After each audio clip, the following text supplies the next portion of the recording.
This is Hugo Talks. I think he gets it. I think he's exactly right. Listen up.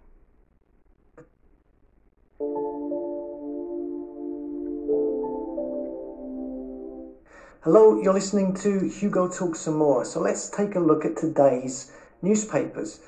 And I like to do this because, for one, I want to show how they have once again started to push down on the propaganda pedal again, really beginning to push it. And I know I've said this before, or at least I've tried to emphasize it, but these headlines, these newspapers, they're not a reflection of society.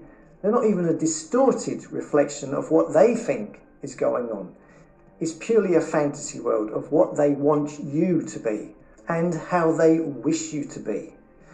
They project onto you their image of what they want you to be in the future, and they show as much as they can get away with, but you don't have to follow this fantasy world.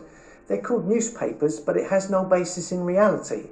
I like to think of these tabloids as drunks stumbling down the street, shouting at the top of their voice. I look at them with a mixture of pity and disgust. I mean, that's the attitude I think you should have. The only difference with the drunk is that these tabloids are very organised and have a plan, and their power and significance, along with all the other fake stream media, has really gone onto a new level over the last 12 months. It's all about control, manipulation, fear, but also constant projection of the image they want you to be. So here we have the front page of the Metro. First off, top right hand corner, they are trying to sucker you into buying a house. Who in their right mind would buy a house when you are on the brink of a financial collapse? Well, maybe if you have a heap of savings and you want to put your money into something solid, like, rather than just leave it in the bank, maybe on that rare occasion. But other than that, this is a big no-no. Then under that, we have two incredibly happy women showcasing a pint of lager. This is the kind of idiot they want you to be, and they project it onto you. An idiot who has been waiting and waiting to get a pint of lager in a pub, and now they are so incredibly grateful for it. They're posing on the front page of a newspaper, holding up a pint of lager as if it's some kind of great prize. And of course, they are incredibly grateful for this. And it's all because of the jib-jab and the road to recovery. But you're not that person, are you? Well, I ain't. I couldn't give a stuff about a pint. I mean, come on. And then under that, we have the headline, "At last, they get the point."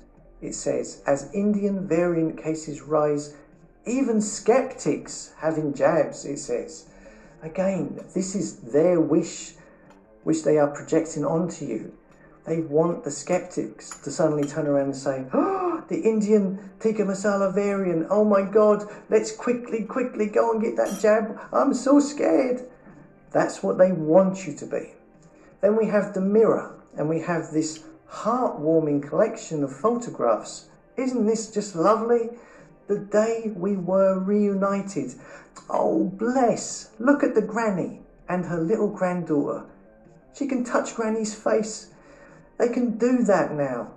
They wouldn't have done it before because they were good, obedient members of society that listened to Bojo and the entity known as Hancock.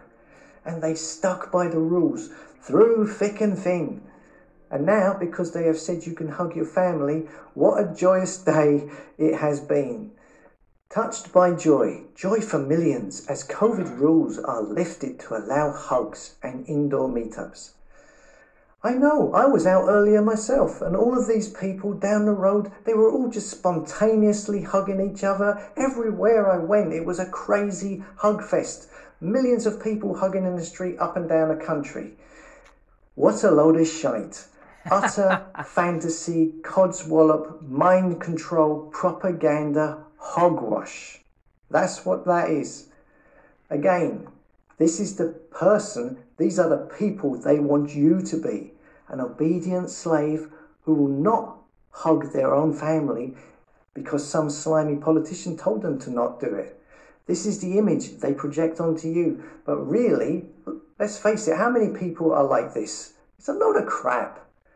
Then we have the Daily Mail, which is kind of going the other way, pushing the divide and conquer strategy, pushing the negative, trying to split society up between the unjabbed and the jabbed.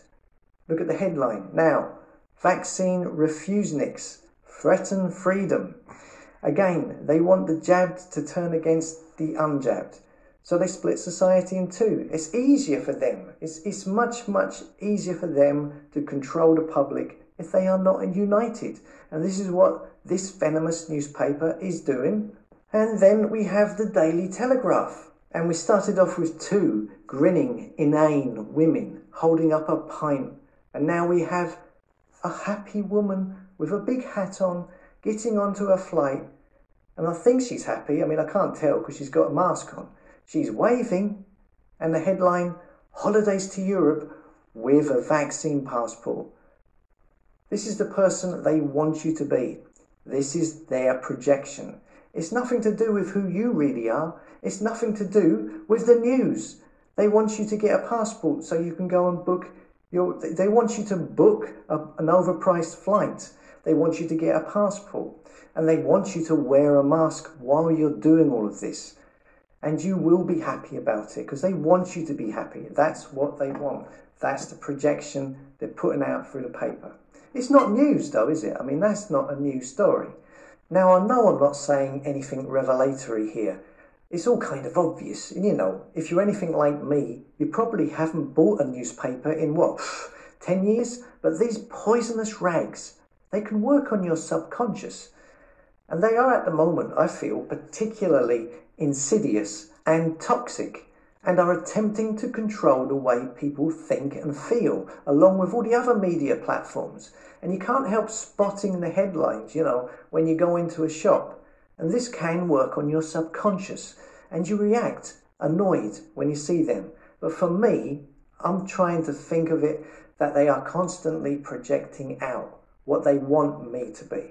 They are just saying, oh, please be like this. Oh, please be like these hugging people who are so grateful to now be allowed to hug by their masters. Oh, please be those stupid happy women with a pint of lager. Oh, please be that masked up person boarding the flight with their jab passport. We want you to be like that. But no, I'm not going to be like that because I know what you're trying to do. I feel it's always been this way.